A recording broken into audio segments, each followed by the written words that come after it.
Every project, DIY or pro, aims for one thing: walls so smooth they look like they were never even touched. But what if the most hated part of the job, the endless sanding and dust, was completely optional? It can be. The path to that finish is a minefield of unseen forces. The air, the water, they're ruining your work. It's not just the environment. Using the right mud at the wrong time or a dirty tool guarantees failure. In the next few minutes, we'll decode the science of drywall mud to deliver a flawless finish every time.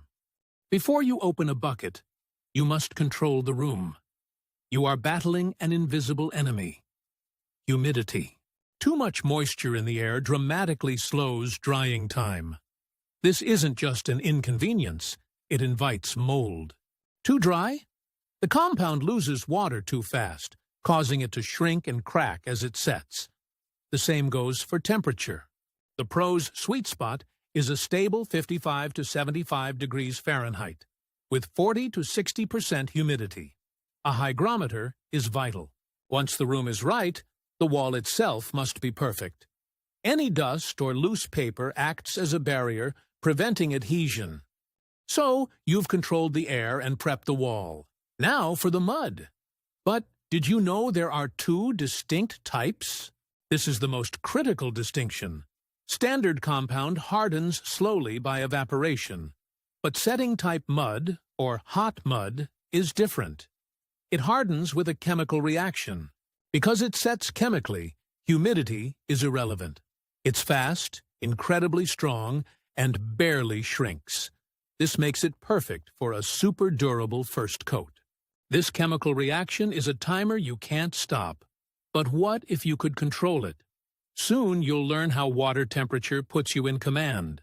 This fast setting is why you never put hot mud in an automatic taper. It will harden inside, destroying thousands in equipment.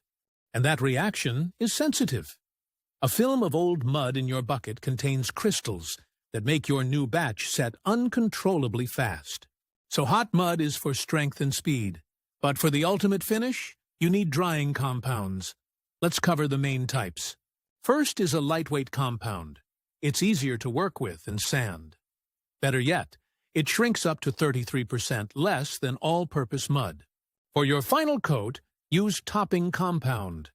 It has a finer grain and is the easiest to sand, creating a glass-smooth surface.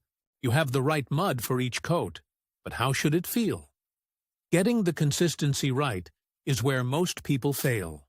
There is no single correct consistency. It depends on the job. For hand taping, you want it thick. For automatic tapers, thinner. For skim coating, even slipperier. Remember our question about controlling hot mud? The secret is water temperature. Cold water slows the reaction for more work time. Hot water speeds it up. You've mastered the environment, the chemistry, and the mix. Now, we apply it. This is what separates amateurs from pros. Recall how lightweight and topping compounds minimize shrinkage? The biggest mistake negates this: applying coats too thickly. Thick coats always shrink and crack. Building up thin coats is useless if the edges are visible. This is where feathering comes in. It's applying pressure to the knife's outer edge for an invisible blend. Combine perfect prep, the right mud sequence, and flawless feathering, and you can achieve a level 5 finish. This is a paper-thin skim coat over the entire wall. You've achieved a level 5 finish. The wall is perfect, but you can still ruin it with one final common mistake right before painting. The mistake is skipping the primer. Drywall mud and paper absorb paint at different rates. Without a primer to seal the surface, your paint will look splotchy and uneven.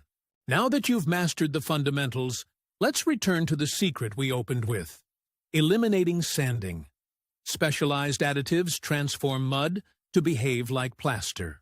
So the flawless finish isn't one secret. It's a system. 1. Control your environment. 2. Understand compound science.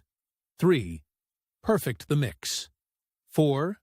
Master thin layers. Selecting the right compound and applying it correctly is not just part of the job. It is the job. It's the science that makes a perfect wall. What's the biggest drywall mistake you've ever made or seen? Share your story in the comments below. If you found this breakdown valuable, subscribe for more content that goes beyond the surface. And check out our next video to protect your flawless finish. A flawless wall begins with the right compound.